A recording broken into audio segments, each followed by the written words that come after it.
Yan, yung mga bawal kong bitbitin sa hand carry. Toothpaste, may lotion pa. Babala sa mga nagbabalak sumakay ng eroplano, international man o lokal, uuwi man ng bansa o paalis. Mahigpit pong ipinagbawal ang toothpaste sa loob ng eroplano kapag ito'y lumampas sa pinapayagan na sukat na 100 ml. Marahil marami pa siguro sa ating mga kababayan na hindi alam na parte ng liquids ang toothpaste, kaya basta lang nila itong inilagay sa kanilang hand carry baggage. Kaya marami tuloy ang nasasayang na imbis para sana sa pamilya ay naiwan lamang sa airport dahil sa hindi alam ang rules and regulation patungkol dito sa liquids. Tulad nitong isang video na napakaraming mga bagay na nakumpiska ng mga taga-airport personnel mula sa mga hand carry ng mga pasahero. Yan, yung mga bawal kong bitbitin sa hand carry. Tubig, toothpaste, may lotion pa, saka payong. Right.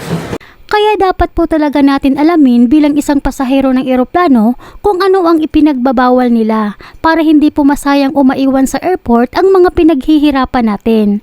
Gaya nitong isa nating kababayan na pauwi ng Pilipinas ang naharang sa airport dahil sa toothpaste na dala nito na para sana sa kanyang pamilya.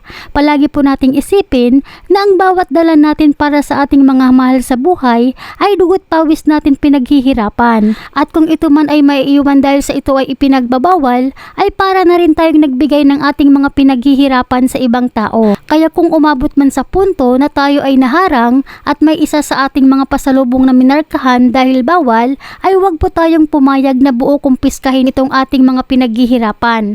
Sa halip ay ugaliin po nating itapon o di kaya't sirain para di na po mapapakinabangan ng kahit sinuman. Because it's not on the X-ray machine, I'm so sorry. I understand. Yeah, it's okay, no problem. Okay. Yeah, for this.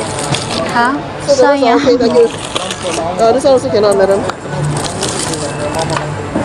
This is more than 100 grams. Small only. More than 100 grams. Yeah. Tulad nito mga kabayan, napakasayang ng dala ni kabayan na iwan lamang sa airport ang kanyang toothpaste at Nutella na pasalubong niya sana para sa kanyang pamilya.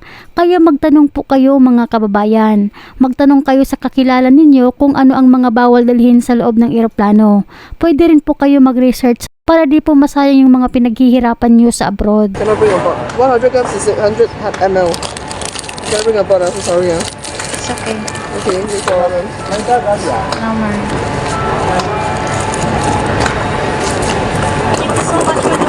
Okay, thank you, ma'am. So, can I bring a bottle? I'm so sorry. Kaya lagi nyo pong tandaan mga kababayan na ang lahat ng klase ng liquid o di kaya gel na sumobra sa 100 ml ay bawal nyo po ito ilagay sa hand carry. Maaari mo lamang itong ilagay sa check-in baggage, yung bagahe na ipakarga mo sa eroplano. Mas malaki ito at mas maraming laman para walang aberya at walang masayang. Hanggang dito na lamang po, mag-ingat po kayo palagi kung saan man kayo ngayon.